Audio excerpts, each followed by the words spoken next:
Hi everyone, and welcome to ABC's Anaesthesia. And I'm here at the Cairns ASM. This is ANSCO's major conference. And today I'm going to be talking with Professor Eugenie Kayak. I'll just give you a bit of an introduction, and I don't think this does you a lot of justice because I feel like Eugenie is so much more than just this, and you were one of my supervisors back training at the Alfred Hospital back in the day as well. But Eugenie, she's professor, ANSCO MBBS, as well as Master of Public Health and Health Economics, is the Enterprise Professor in Sustainable Healthcare at the Melbourne Medical School and a consultant anaesthetist in public and private practice. She has worked with the Doctors for Environment Australia, ANSCO and the AMA and government and the wider medical profession for over a decade to raise awareness of, influence policy and address the health impacts of climate change and environmental degradation. She is a member of the Chief Medical Officer Advisory Group for Australia's National Health and Climate Strategy and is Deputy Director of the University of Melbourne's Climate Catch, which is a collaborative action for transformative change in health and healthcare. It's the lab. She's co-convener of the Sustainable Healthcare for DEA and Deputy Chair for ANSCO's Environmental Sustainability Network as well. So welcome, Eugenie. How are you going? I'm good. Thank you. It's great to be here talking to you. Fantastic. And we've started this thing, so everyone should have a look at Instagram for Future Anesthesia. It's the platform where we're collaborating with people like yourself, Eugenie, and Forbes, and Archie, who's the chair of the Environmental Sustainability Network, just a lot of people in the space to try and give you a voice to promote things on a mass scale through social media. So thanks for being a part of that as well. Well, and I'm really glad to, because social media engagement is not my forte, so it's really great we've got people like you out there promoting on that platform. Yeah, that's great. Now, you've been really busy this conference.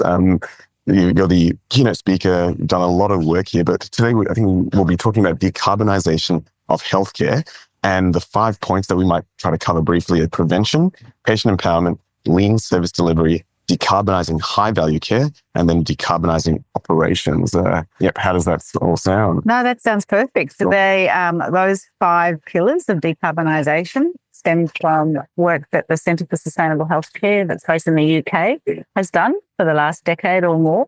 And I think covering all of those really, is what we need to do as we look at decarbonising the healthcare system. And a lot of this isn't necessarily like the very first one, prevention, which is a lot of primary care.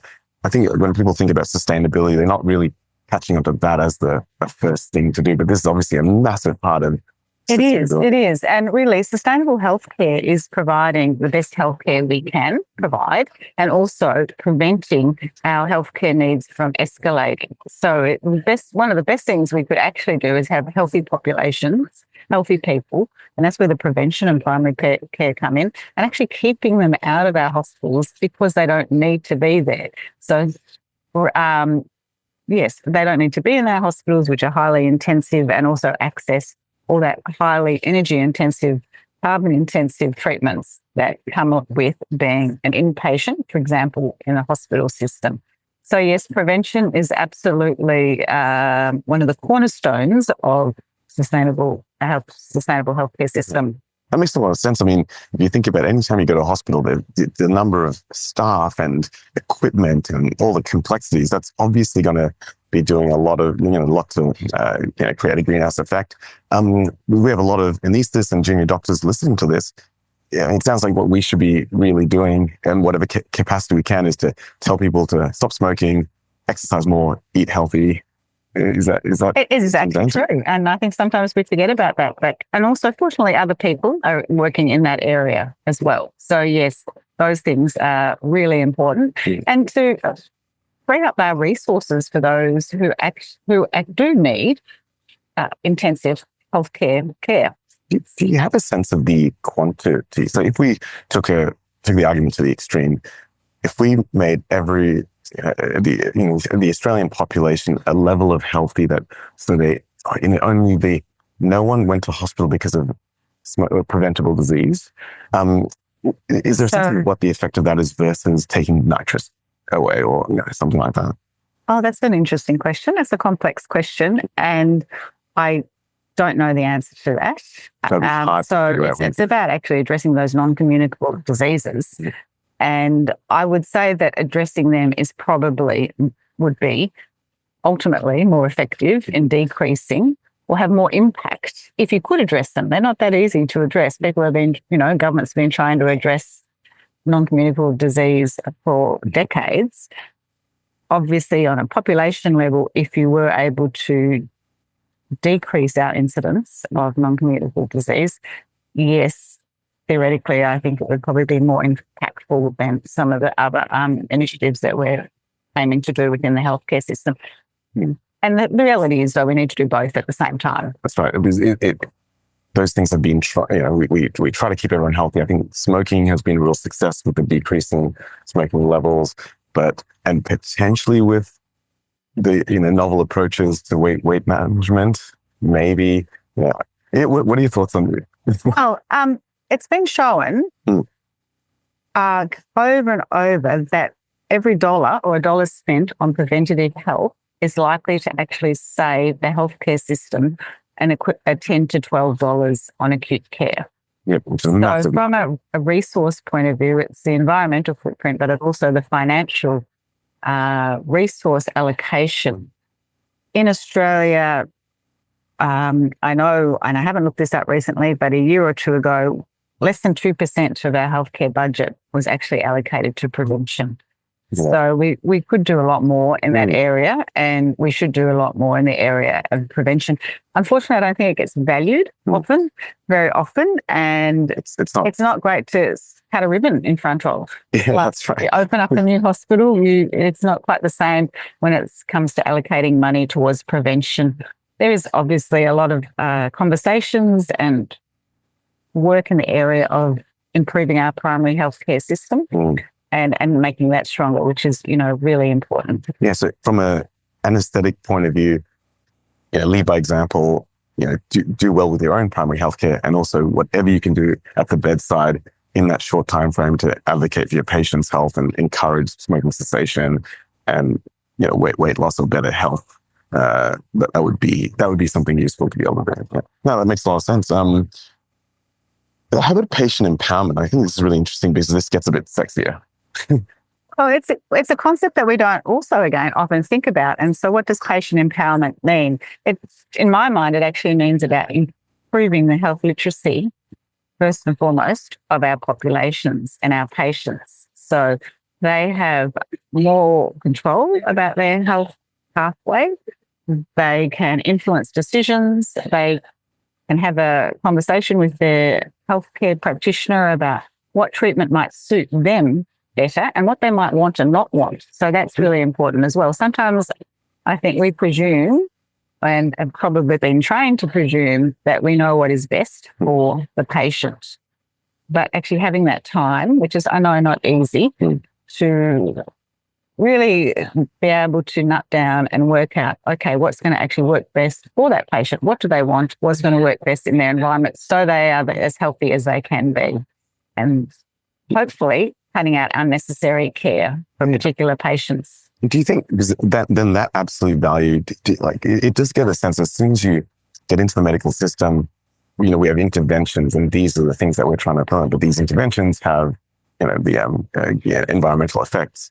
We just had a session about shared decision making, and that patients who normally you do operations for, or they'd feel pushed to do operations potentially, but then having all the different players in the team, from ICU, physicians, palliative care physicians, to say, this is what your journey looks like. Do you really want that heroic operation? It's actually really what patient empowerment is about, in a sense, and it's just given a different name, wrapped up in a different package. I think it's excitingly, healthcare is absolutely going to be transformed, whether we like it or not, in the next few years by digital healthcare and AI as well. Yes. And how is that going to look when it comes to patient empowerment? There are more and more wearable health devices as well. And is that actually going to enable patients to actually monitor their own health and make decisions about when they might need extra care, physician input? So there's a lot happening in this area, and there'll be a lot of changes over the next 5 to 10 years. This seems almost very closely linked to primary care and prevention, but it's from a patient-centered or patient direction. Yeah, okay. So that's prevention and patient empowerment. Obviously, seems like very low-level fruit things to be picking and tackling to try and prevent unnecessarily medical interventions and preventable things. The third one is lean service delivery. Yes, and so by that I mean lean service delivery, so cutting the waste out of our healthcare. The way I like to describe it is there's been a ratio described for decades actually across different countries that probably 60% or 60% of our delivery of our care is really evidence-based or fits with best practice guidelines. So that's 60% that's really effective care, proven to be effective care or accepted to be effective care.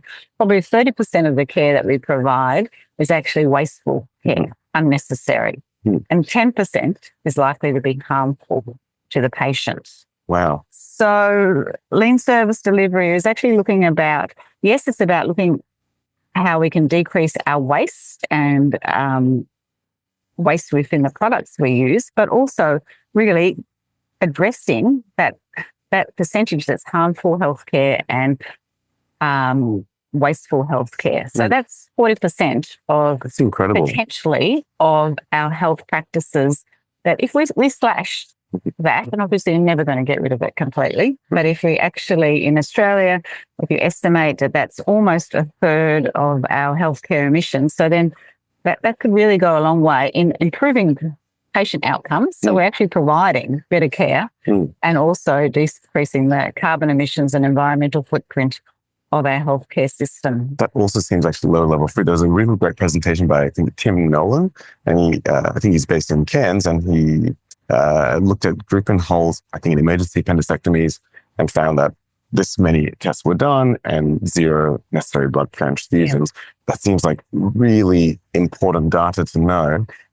First of all, I like the idea of future anesthesia and definitely ABCs of anesthesia as being things where, anaesthetists and junior doctors can look for actionable things to do. And I know there's lots of motivated doctors out there who want to be in this space and also want to do audits and research. So if there is someone who has a project or has knows an area where there's unnecessary testing done, if they want to audit that and somehow make change, that would be something we'd be interested in. Definitely. Is there there's any resource that show? There is. Okay, great. Yes. So again, the Centre for Sustainable Healthcare has developed sustainability and quality improvement resources, and I'm really pleased to say at the University of Melbourne, we're actually building up a education program in partnership with them. So when we do quality improvement projects, having that sustainability lens in there as well. And so, yes, it's about the patient outcomes, but it's also about the carbon footprint that you may be saving and also the financial benefits. So looking at that triple bottom line, which really is important because, as we all have to appreciate, the financial benefit is what often causes the change. But we're looking for better patient outcomes as well. So there are resources on their website and also with the Department of Critical Care at the University of Melbourne, and having quite a bit of success in really integrating sustainability into hospitals already, quality improvement program. So getting the quality improvement team to start looking at measuring the carbon footprint of their activities as well. Yeah, at the Austin, where I work, the quality improvement team are embracing that and actually beginning to track and measure the projects. Okay. So the quality improvement projects, but also the financial and carbon savings. That's right. So the triple bottom line. So for everyone out there who's engaged in projects, please remember patient safety and the evidence base, financial, and the carbon footprint of whatever they're doing. Yes. And look, sometimes we can't measure the carbon footprint. So it might be, okay, it's not necessarily the carbon footprint, but we're actually saving this many, for instance, maybe this many syringes going into landfill or this many blood vials. Yes. It might be some other measurement that, can be taken on board and demonstrated to create what should have been created. Do we have that website? We'll try to get that website link there. So Centre for Sustainable Healthcare. That's probably through the University of Melbourne. Yes, I can give that to you later. Yeah. Yeah, sounds good. So we'll put that in the show notes. But that will have certain resources. Resources. They've been developing it for over 10 years, and most of their resources are publicly accessible and free. And as I said, we're also developing workshops, face-to-face workshops at the University of Melbourne with those resources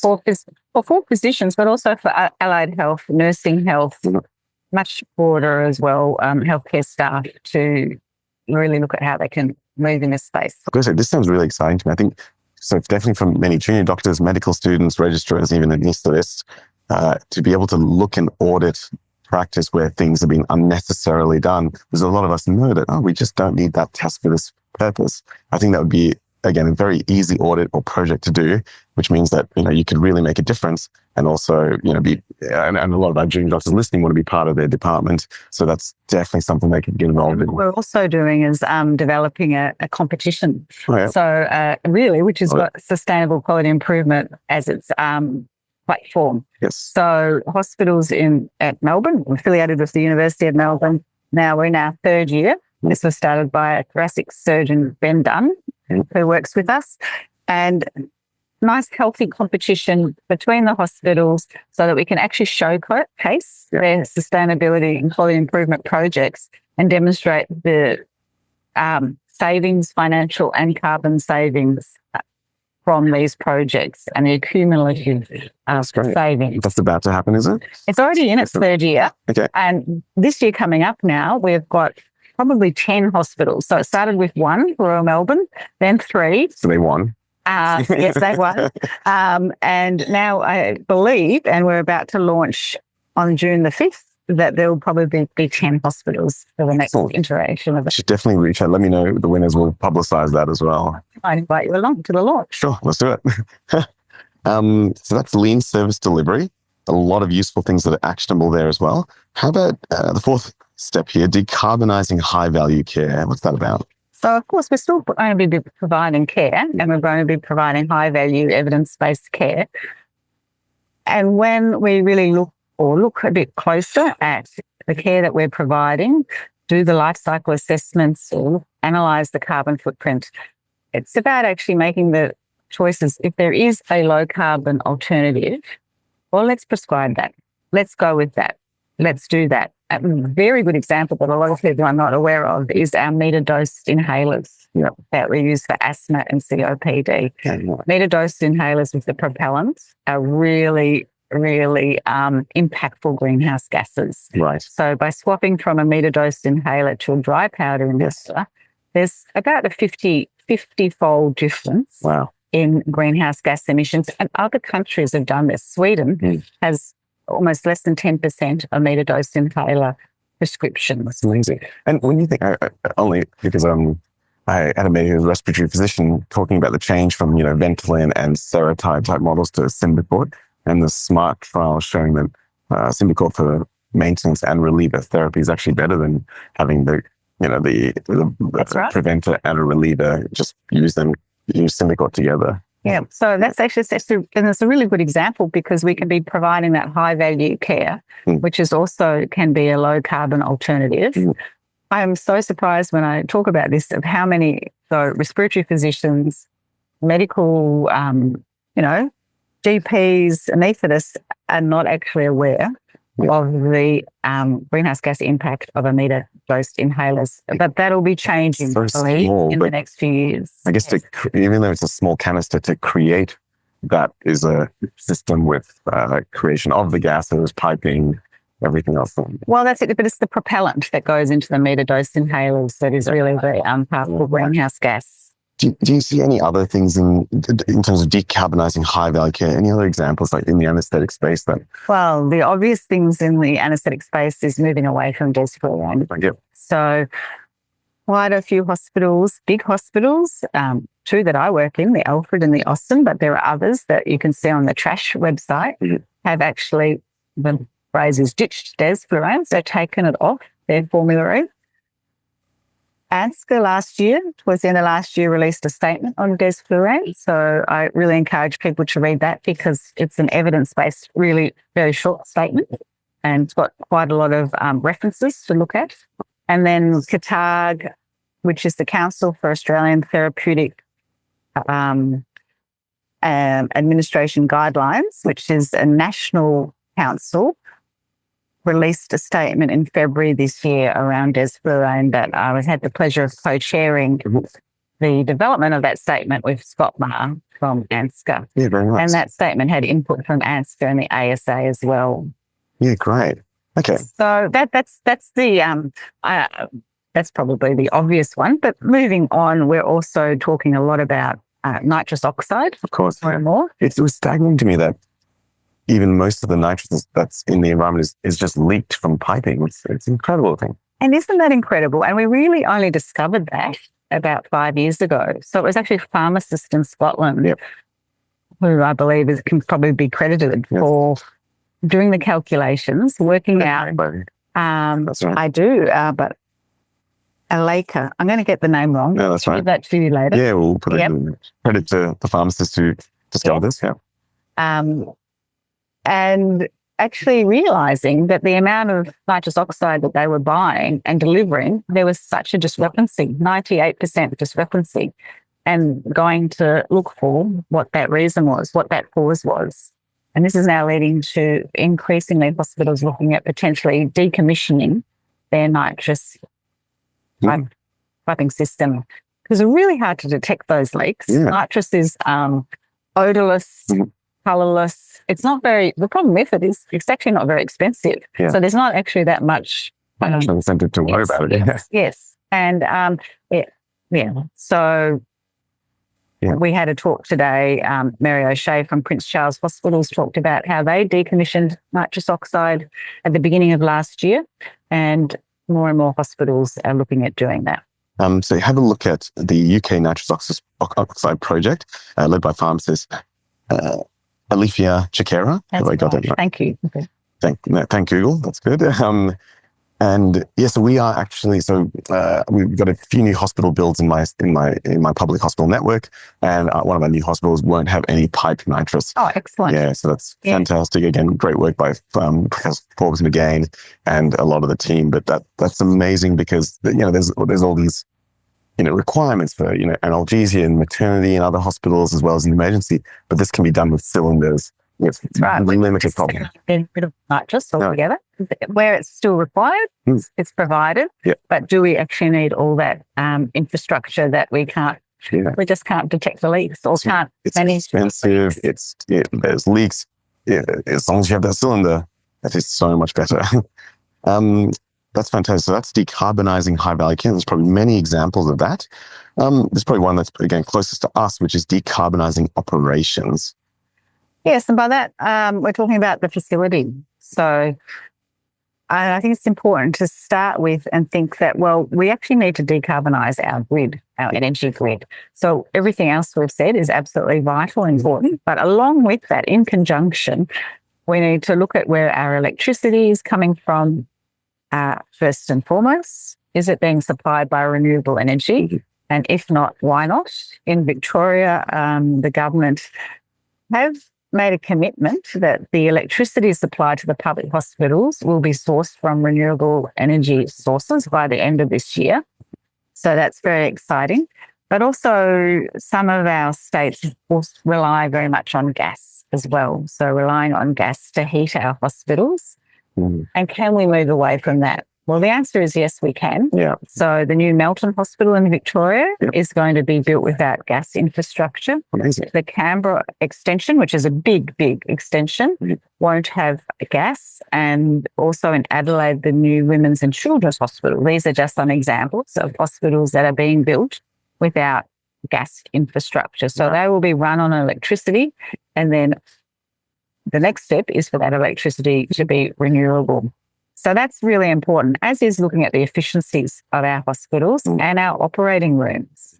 Do they need to be heated and air-conditioned 24/7 if they're not being used? Is that ventilation actually necessary? And in some places it will be, but there are probably, endoscopy rooms out the back that don't get used over the weekend, ever after hours. And obviously these are things that you do with your hospital engineers, but can we actually really slash the actual use within the hospital of energy. There's a great presentation that showed if they close down these not in use theatres on weekends and from 8 p.m. to 6 a.m.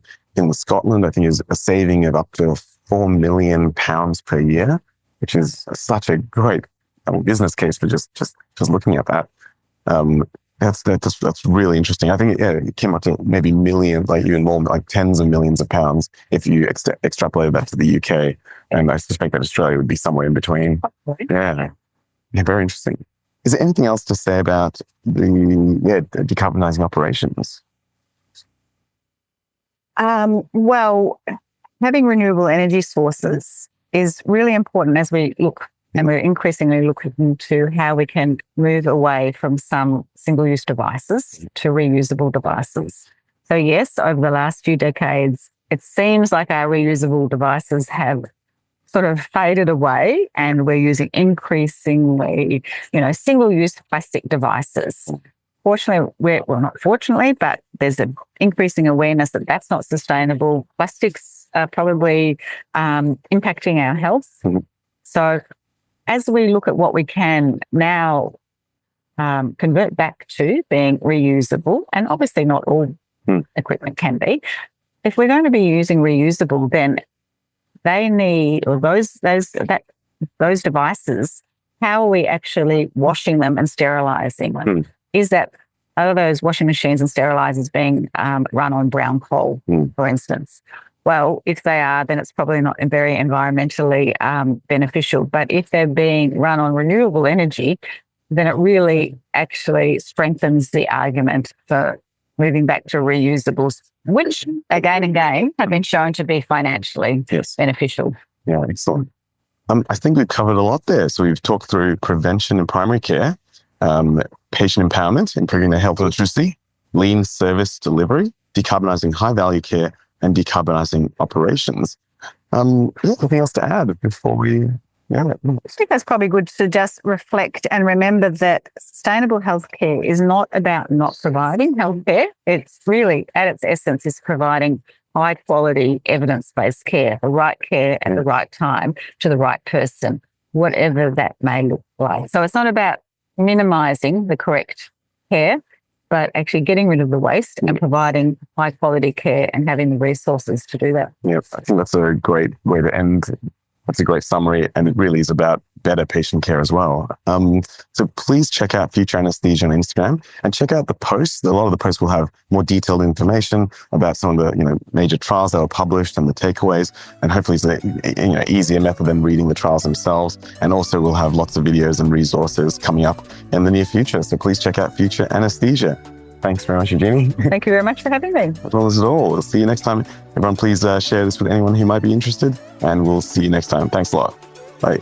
Now, what's new with ABCs of Anesthesia is that we're forming a whole bunch of very comprehensive courses for every stage of your anesthetic journey, from medical student to procedural skills, from foundations in anesthesia, as well as really important exam lectures and clinical anesthesia courses as well.